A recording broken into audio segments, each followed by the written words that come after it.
Қызанақ шырыны іштің қатуын болдырмайды. Қызанақ шырыны халықтық медицинада ерте кезден қолданылып келеді. Әсіресе асқазан ішек жолдарының жұмысы бұзылғанда қызанақ таптырмайтын дәрі. Сіздермен бірге пайдалы кеңестер арнасы. Құрметті оқырман, арнамызға жазылып, арнамыздағы жаңалықтардан қапы қалмас үшін қоңырауша батырмасын басып қоюларыңызды сұраймыз. Емдік қасиеті өте жоғары бұл көкөніс ауруды түбегейлі жойып жібермесе де жеңілдететін қасиетке ие. Іш неліктен қатады. Іш қату көбіне ішек жұмысы бұзылуынан туындайды. Сонымен қатар ішкі ағзалардың қалыпты жұмыс істеуі де маңызды.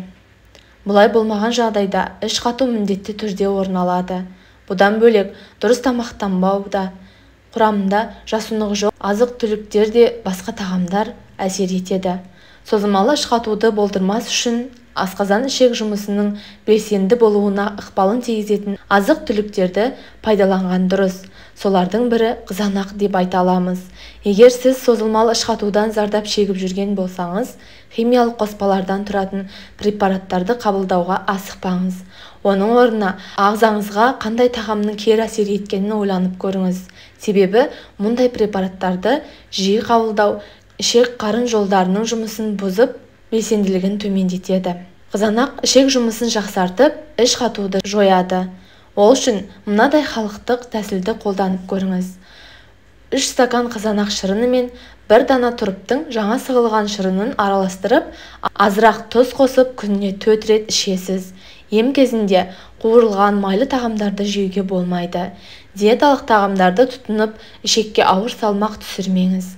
Емдік курсты 3 күнге дейін созуға болады.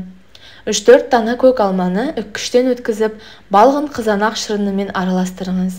Қызанақ шырынының орнына балғын қызанақтың өзін қоссаңыз да болады. Қызанақты жақсылап езу керек. Дәмі кіру үшін аз көлемде қант қосыңыз. Сосын 3-4 сағат сайын қабылдайсыз. Ем кезінде басқа тағам жемеген дұрыс.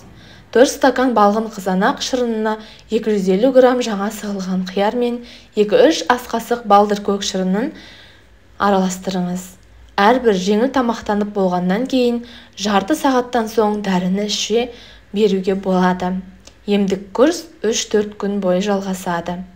Асқазан жарасы мен аш ішек ауруларында науқастар іш қатудан үнемі зардап шегеді.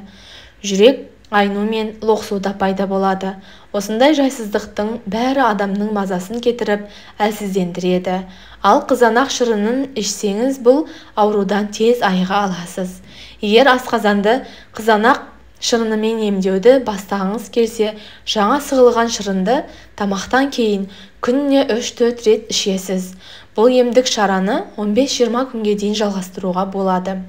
Содан соң 7-10 күнде үзіліс жасап, емді қайтадан жалғастырасыз. Бұл жолы емді 14 күнге дейін созуға болады. Асқазанда жара пайда болса, бұрынырақта көптеген емшілер мына тәсілді қолданған екен. 200 грамм асқабақты жақсылап езіп, азырақ сары май қосып араластырады. Сосын осы араласпаны 2 стакан қызанақ шырынына қосу керек. Тұз қосуға болады. Барлығын жақсылап араластырып, күніне 2 рет, тамақтан кейін 20-30 минуттан соң ішесіз. Апта бойы емді жалғастырасыз. Арада 5-7 күн үзіліс жасағаннан кейін емді тағы да 5-7 күн қабылдайсыз.